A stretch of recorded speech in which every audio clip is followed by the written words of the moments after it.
morning, everyone. Dusty here, doing my second video.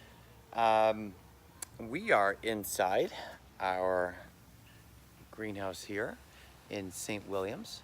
Those plants that were suspended, the plants that were suspended in the first video have now been trimmed and set into these trays, here, 1, 2, 3, and then there's 5 at the back of the 250-foot break, and there's 5 more zones of plants there. But yeah, so we're about 10 minutes away in a town called St. Williams that honestly just has one gas station, population of about 12 people, and about 12 acres of greenhouses.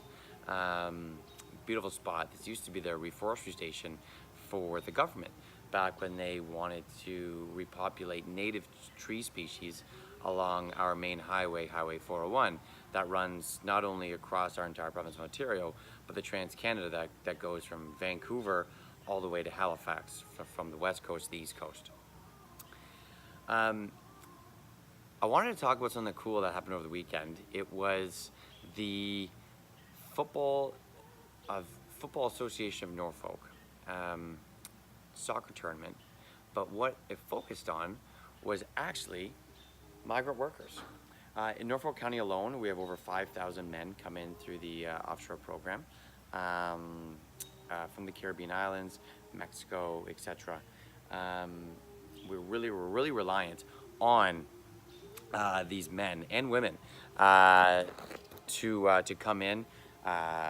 Everything from plant, clean, weed, pick, harvest, you name it, from A to Z. Naturally, people don't see the benefits of that, and there's always this anger and ideas and stereotypes of how people are and of how people from other countries are, and it's sickening. I was raised by these men and women. Again, like, as you know, only child, but I remember Harvey and Roger and Golding, and they were my babysitters when my parents would get to go for dinner. They are the most beautiful people, and it was beautiful to see that Norfolk County was embracing them, embracing the fact that without them, our agriculture community could not survive.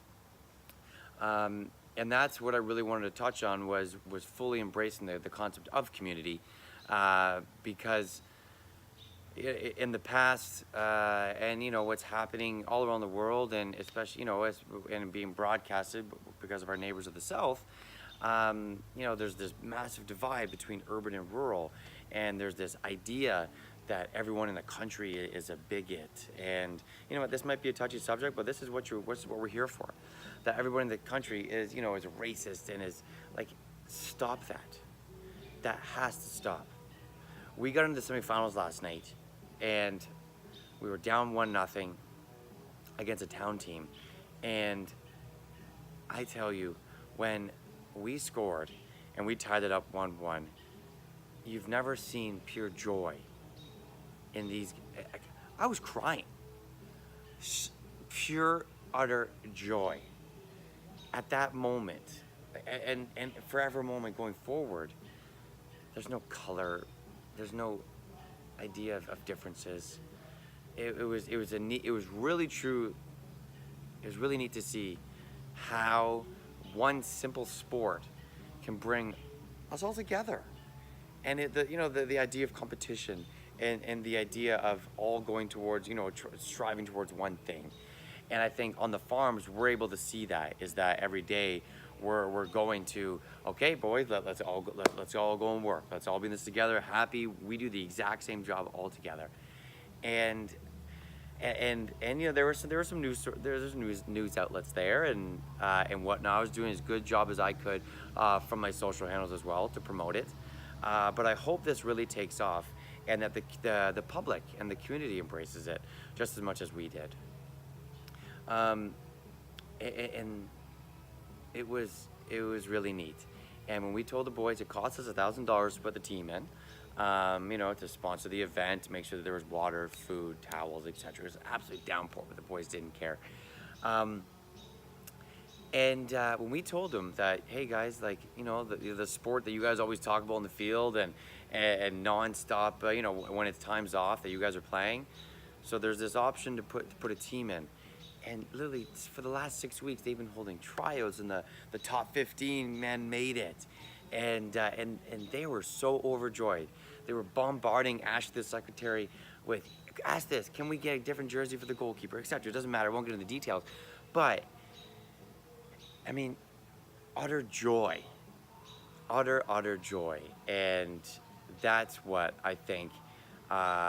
You know, we have all these opportunities here in rural Canada, and rural, just living rurally across the world, that we can have fun, and that we can create fun our own way.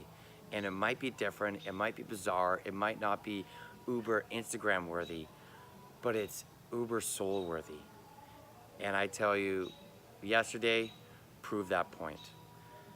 And I hope to be a part of this tournament, and opportunities like this for years and years and years going forward. But yeah, so it's pretty neat. I got Dirk's here, my dog, but I don't know. He's kind of sleepy. He's a 3-year-old golden retriever. We'll see if we can get him some camera action. Dirks, come here, buddy. Uh-oh, here he comes. Come here. There he is. Hi, buddy. Come here, bud. Dirks. Hoo, hoo, hoo. Everybody, meet Dirks. 3-year-old, pure golden, as golden as they come, and he's a big boy. He's been part of the family for ever since 2015. Our house burned down, and Dirks came in as we needed some good. All of these racks roll out, so we set all the plants here, roll them out to the outside. It's a really neat concept, and we'll get into that further. Again, thanks again, and I really appreciate you listening to my mini rant, but also embracing different cultures that we can do here in rural Canada and across the globe. Dusty out.